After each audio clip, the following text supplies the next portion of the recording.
Hello, welcome to the first presentation that we're doing out of the Sport Performance Centre at AECC University College. Decided to coincide it with the new female testosterone rule change that's been announced and comes into effect on the 1st of November 2018. Hoping to do a few of these and just try and keep them quite short and sweet and hit the important information. So what we'll do is have a quick look at what the new rule change is, a little explanation of why testosterone is such an important factor to consider with female athletes, and especially in the distances that this rule change is going to stand over, and then just have a quick look at a case study which has been quite prevalent in the news. So that's to do with Caster Semenya. So the main question is who's going to be affected by this ruling before we look at some of the specific roles of testosterone within the human body. So the first thing is it only actually applies to a group who are being labelled now as athletes with different sexual development, DSD for short. Now these females specifically are going to be presenting with certain concentrations of testosterone. So it's a very, very specific ruling which has been put together. It's also limited to only 3 track events. So we're not looking at anything over a mile and nothing under 400 metres. So 400, 800 and 1500 metres are the only track events or events within the entire Olympic code which are going to be affected by this new rule. Kind of quick mention as to why that might be when we look at some of those physiological effects of testosterone. There are 3 key components or key factors which they're looking at when considering athletes who need to be controlled when it comes to allowing them to compete. So these 3 events are becoming known as restricted events. So they're events where you have to meet these key thresholds in order to compete, either to set a world record or to compete internationally. So one of them is elevated circulatory testosterone. So circulating testosterone of more than or equal to 5 nanomoles will be enough for you to be discounted and have to do something about it. Legal status, you have to be recognised as either female or intersex by law. And if you are someone who is presenting with these circulatory testosterone levels of more than 5 nanomoles per litre, then you have to be on a hormonal contraceptive, and that's meant to be there to reduce the circulatory testosterone below this new threshold. And you have to have been presenting with a concentration lower than 5 nanomoles for more than or equal to 6 months continuously. Okay. So essentially what they're looking for is a depression in what are hopefully naturally high circulating testosterone levels and trying to reduce those using some kind of pharmaceutical. And the whole point of it is, to quote the IAF, is to ensure a level playing field for athletes. So that's a direct quote from the IAF policy announcement that they made. So by meeting these 3 points, you would then be able to compete in a female 400, 800 or 1500 metre race, an international event, or your world record would count if you were also able to meet these criteria. And then in addition, the final thing is, so long as they want to continue competing in these restricted events, they have to maintain that reduced testosterone level below 5 nanomoles per litre for so long as they're looking to compete. And they have to have maintained that 6-month continuous period. So if you have people who are going to go on hormonal contraceptives just to qualify for an event, they obviously have to maintain that for 6 months. If they then decided to come off those contraceptives, in order to compete again, they have to repeat that whole cycle. So go through a 6-month period with what are considered normal levels of circulating testosterone. Why testosterone? There's a lot of confusion, and essentially, in my experience, you come across it being seen in a very negative way and being something that's completely illegal. It's a naturally occurring hormone. It's something that exists in high concentrations in men. It is also produced in women. So if a woman is presenting with testosterone in her system, it doesn't mean that she's taken it. It's produced by the ovaries as well. But obviously in males it's produced by the testes and in much greater concentrations than it is in females.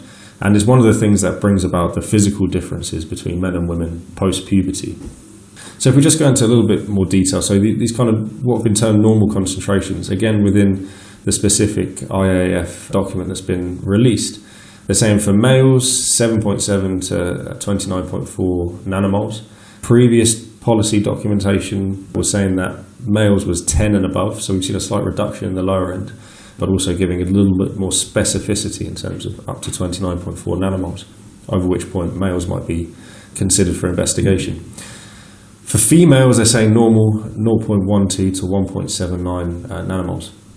And then obviously they're giving a lot of leeway because they're giving up to 5 nanomoles for females to be able to compete in these restricted events. One of the reasons for that is because competing in these short duration, high intensity events and physical activity in general, you tend to see an increase in testosterone levels in both men and women. So if they were to set the threshold too low and you're testing post-competition, there's potential for people being kind of caught out as being cheats, as almost like a false positive. So I would expect that's why they've put that restriction in there. As I said before, so males produced by the testes, it's produced in small amounts by the ovaries in women. There are other situations which might lead to what's called hyperandrogenism in females. One of those might be a genetic difference, meaning that greater amounts of testosterone are produced in some women. And the other might be presence of a tumour, which can also lead to increase in testosterone levels. In terms of looking at how prevalent this issue is of having hyperandrogenism in females, and specifically in female athletes, kind of the statistics which have been given are that around 7.1 in every 1,000 elite female athletes might present with above 5 nanomoles per litre of testosterone circulating. So then that equates as to less than 0.001% of athletes. So it's a very, very small fraction of participants in elite female sport. So we're looking at a very, very small group. That's of all women, and then obviously we're only looking at women who, with this policy, who are competing in these new restricted events.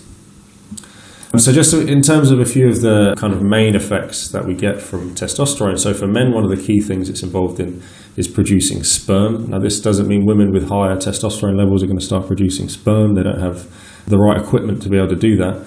But that's one of the main roles that it's involved in. Another one is deepening of the voice. So you get this thickening of the vocal cords, which obviously happens with men. It happens when our voices break during puberty. But it's something that you will see happen if you have women potentially just with naturally higher levels, but also who are taking synthetic testosterones as well for performance gains. Another one, of course, is putting on muscle. So key difference between your average male and your average female is the amount of muscle mass, the volume of muscle mass that they have, and also the capacity to put on muscle. Much easier in men than it is in women, because we have this natural aid of high testosterone levels and the effects that come with that. Obviously hair growth, so more hair on our head, on our face, and in pubic regions in males, again as a result of increased concentrations of testosterone being introduced in the testes. If we have people who are taking testosterone or synthetic versions of testosterone, we see the same thing happening. It's also things like a squaring of the jaw, but greater growth of facial hair and thickening of hair in general.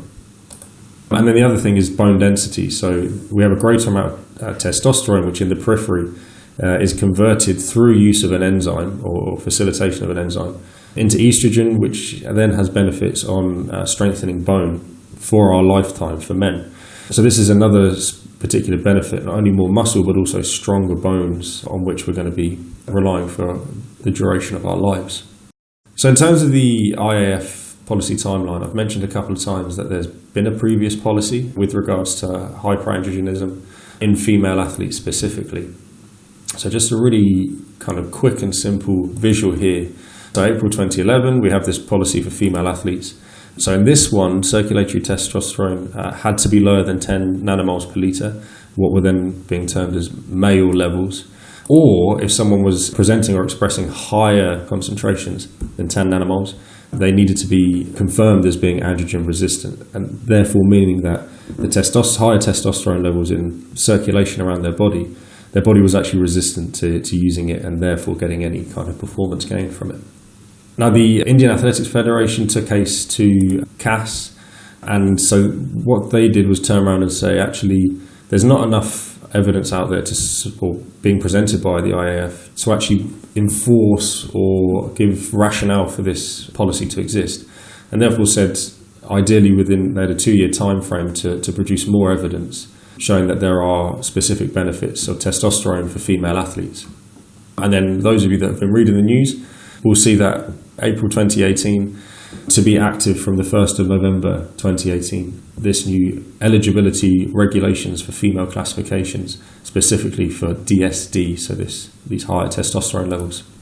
Specifically, there are 3 parts to it, as I mentioned before. So compete in international competition and be valid to set world records in the 3 distances that we've mentioned. Athletes have to be lawfully recognised as female or intersex, reduce blood testosterone levels below 5 nanomoles for a continuous period of 6 months, and then maintain those levels to remain eligible for those events and world records and international events. In terms of current controversy, it's an interesting one, really. So Caster Semenya is the person that it refers to. So she competes in all 3 of these disciplines, the 4, 8 and 1500 metres. And she'd had a specific period in the junior world champs where she saw extremely fast improvements and significant improvements in her times. And that meant that the IAAF thought that it was acceptable to investigate her, saying that obviously it's unusual to have the size of improvement, the time improvements that she was getting in a very, very short period of time. It meant that they should launch an investigation to find out if there was anything untoward going on. So August 2009, they start doing investigations. July 2010, so 11 months later, they cleared her for competing. And within that time, she had been refused to compete at an international event.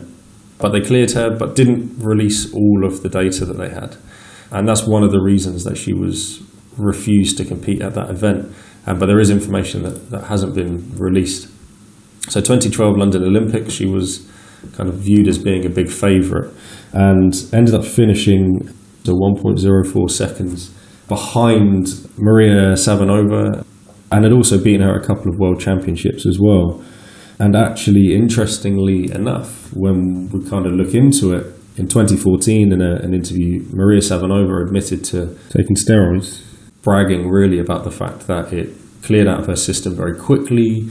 Her husband was very well connected with people within anti-doping agencies within Russia. WADA then recognised a lifetime ban for her 11 months later for doping during the 2012 Olympics, where she'd obviously beaten Caster Semenya. And then that ban was upheld by CAS, and they said that also they should nullify any results, so from July 2010 to August 2013, which includes that Olympic gold, which means Caster Semenya may well see an improvement from a silver to a gold for that, but also included 2 world champ golds and a European Championships gold, and the world champ gold she beat Semenya. So the only person within this period of time who's been able to beat her is someone who's been found guilty of and punished for taking a steroid. And it's an interesting one because in these shorter high intensity events there are benefits from having these higher testosterone levels.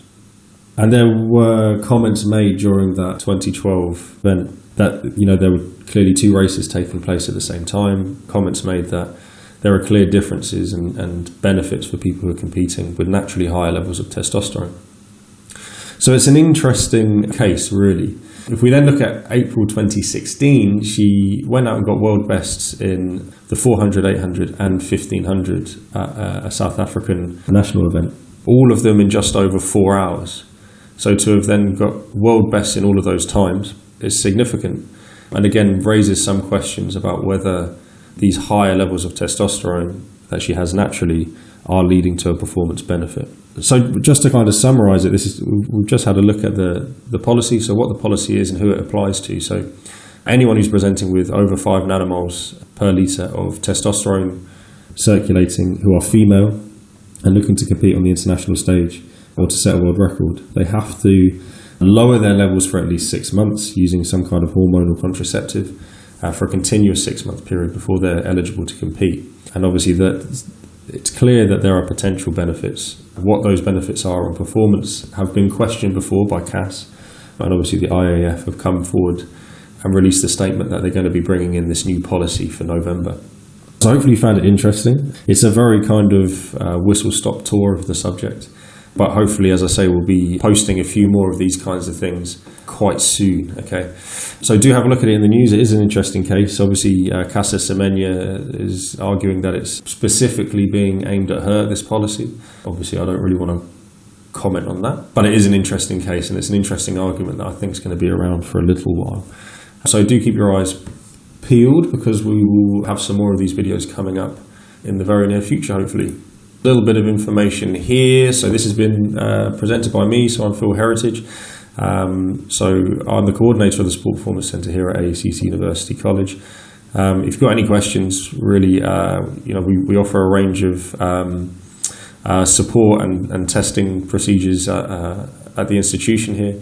So we've got 2 emails there. So pheritage@aacc.ac.uk, that's me directly, or Sport Performance. If you've got any questions about testing or support or any of the talks and events that we're going to be doing as well. So thanks for listening, and hopefully you'll tune in next time.